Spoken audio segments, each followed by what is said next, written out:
নমস্কার বন্ধুরা, আর জি কুকিং চ্যানেলে আপনাদের সবাইকে স্বাগত। আজকে নিয়ে হাজির হয়ে গেলাম টমেটো ও সজনের ডাঁটা দিয়ে সিজন চেঞ্জের সময় দারুণ একটা মুসুর ডালের রেসিপি। এইরকম একটা ডাল থাকলে শরীর মন দুটোই ঠান্ডা হয়ে যায়। তো চলুন শুরু করা যাক। আমি এখানে বেশ কিছুটা সজনের ডাঁটা ছোট ছোট করে কেটে নিয়েছি, আর ছোট সাইজের 3টে টমেটো 2 টুকরো করে কেটে নিয়েছি। এবার বড় একটা বাটির মধ্যে 1 বাটি মুসুর ডাল দিয়ে দেবো এখানে বেশ কিছুটা জল। ডালটাকে চটকে চটকে খুব ভালো করে ধুয়ে নিতে হবে, কারণ ডালের মধ্যে প্রচুর নোংরা থাকে। দেখুন কি পরিমাণে নোংরা বেরোচ্ছে, জলটা একদম সাদা হয়ে গেছে। 4-5 বার জল পাল্টে পাল্টে ডালটা ধুয়ে নিয়েছি। এখন ডালটা পুরো স্বচ্ছ। বেশ কিছুটা জল দিয়ে 10 মিনিট ভিজিয়ে রেখে দেব। 10 মিনিট পর একটা কড়াই গ্যাসে বসিয়ে দিয়ে দেব কিছুটা জল। জলটা গরম হলে মুসুর ডালগুলো জল ছেঁকে দিয়ে দেব। ডালগুলো দিয়ে দিয়েছি। এখন ডালগুলো থেকে ফেনা উঠতে শুরু করেছে, আর এই ফেনাটা অবশ্যই ফেলে দিতে হবে। ডালের ফেনাটা না ফেলে দিলে ডালের আসল টেস্টটা কিন্তু পাওয়া যায় না। ডালের ফেনাটা উঠিয়ে নিয়ে এই ডালের মধ্যে দিয়ে দেব 3টে চেরা কাঁচা লঙ্কা আর 1/2 চামচ দেব লবণ।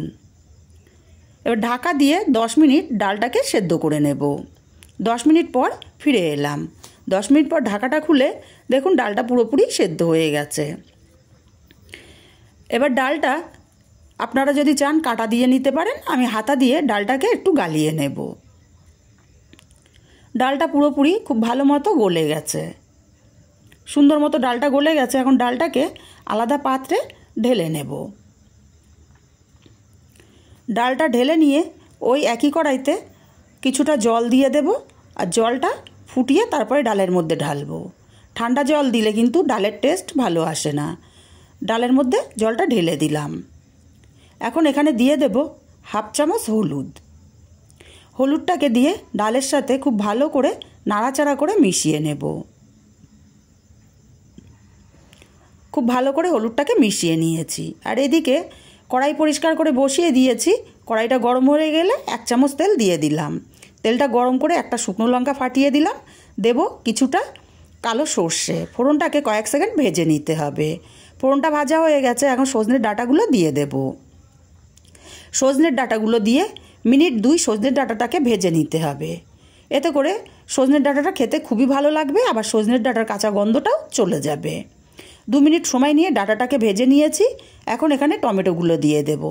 টমেটোর পরিমাণটা বেশি দিলে টক ডালেরও টেস্ট আসবে, আবার সজনের ডাঁটারও টেস্ট আসবে।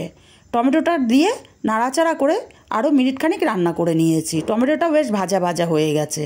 এতে করে টমেটোর কাঁচা গন্ধটাও কিন্তু একদমই চলে গেছে। এখন সেদ্ধ করা ডালটা ঢেলে দিলাম।